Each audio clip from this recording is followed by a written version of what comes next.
Another area that I did not think about as far as the way populations affect a country is with civil unrest or revolutions. And I know in Tomorrow's People, you gave an example about the Spanish Civil War, I believe, and how the areas of Spain where there used to be conflict, now there are aging populations and not a lot of young people. And I was wondering if you can kind of explain that and just kind of go through if or how important it is to have young people if you are going through a ton of or if you want a lot of social change, I guess. Well, again, this is one of the areas, of course, I rely on the work of others. There's a very fine demographer called Vikard Skarbek, I think is his name, who's written a lot about this, and other people have written about it. As societies age, they get less violent and less criminal. So there are advantages to societies aging. And the example I give is the Spain I actually have a house in France, in French Catalonia. Not a lot of people know that there is a French Catalonia, but Catalonia actually extends into Roussillon in the south of France. And I went over to Catalonia in Spain just after the referendum. They'd had a referendum on independence and they won. The independent party won, but Madrid said, no go, we don't recognize it. Now, not a single person has died. There were some scuffles in the street. And I compare that to the very violent, anarchistic, communistic Catalonia of the 1930s, which George Orwell wrote about in Homage to Catalonia.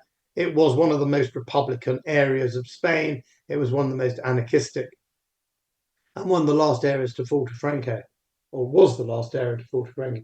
And I'm saying, why is Spain in 1930 so different from Spain in the 2010s, 2020s? And I think the answer is the median age has gone up from 23, 24 to 43, 44. And all the people in Catalonia are worrying about their mortgages, their old parents, they're prosperous, they're sipping espressos, they're not about to go up into the Pyrenees with their Armalites. Now, it's not an absolute rule. We know that aging societies can go to war. Ukraine and Russia are both quite old societies. But it's much more common for this to happen in countries like the Democratic Republic of Congo or Yemen than it is in aging society. So there are advantages to aging societies, but there are disadvantages. And one of them is a lack of dynamism. So there's a lack of invention, there's a lack of creativity, there's a lack of people entering the workforce. What you need is, I mean, it's a bit mother pie, motherhood and apple pie, but you need the kind of social and economic and political institutions whereby you can have a young society, as they have in many parts of the world, without those kind of conflicts. And if you don't, you will have a more peaceful society and a less criminal society, but also a society which has all the problems we talked about of aging and a lack of dynamism and a lack of innovation. So it's good to see the upside in an aging population, but I think it's heavily outweighed by the downside.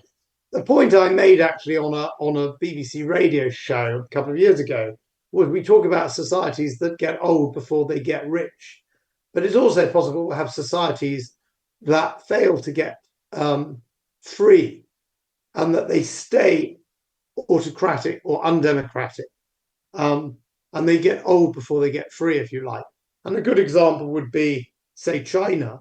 It saw some unrest in the late 80s when it was still quite a young country. Now, the Communist Party has managed to keep on top of it. They haven't had another revolution. And the population now, you could argue, is too old.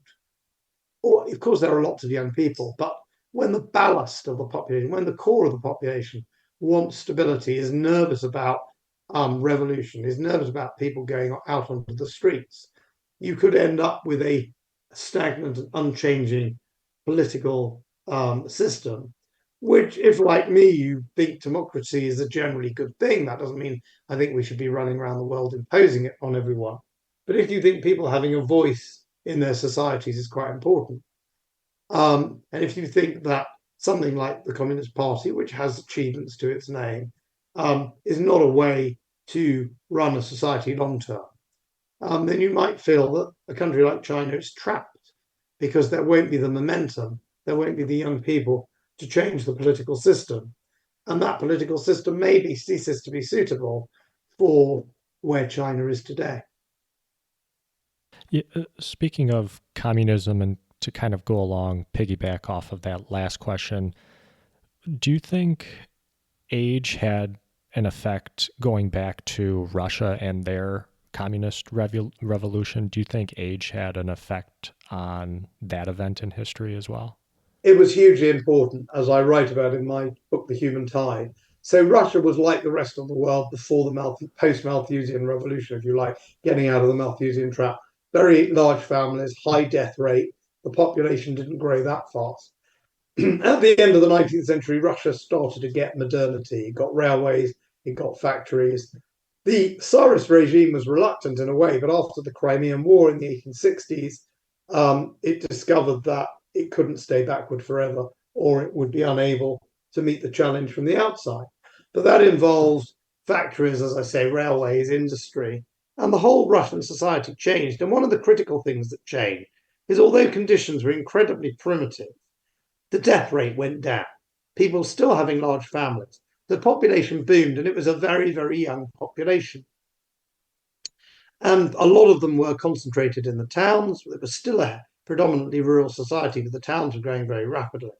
And it was a very young population. And that was the sort of society that made, exactly as I was saying about China, in Russia in 1917 or in the early 20th century, the regime was no longer suitable or fitting or cognizant with the socioeconomic reality. But unlike China today, in Russia, there was a young revolutionary population that could actually do something about it, that took to the streets, and there was huge instability, and eventually the regime fell, and it was hard to create a constitutional regime, and in the end you ended up with a more extreme regime. And I'm not saying that was all dictated by demography.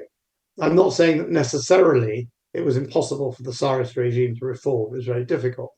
But in the absence of reform, in the absence of something different from what Russia had been offered politically for hundreds of years, and the 1905 constitutional changes were not enough.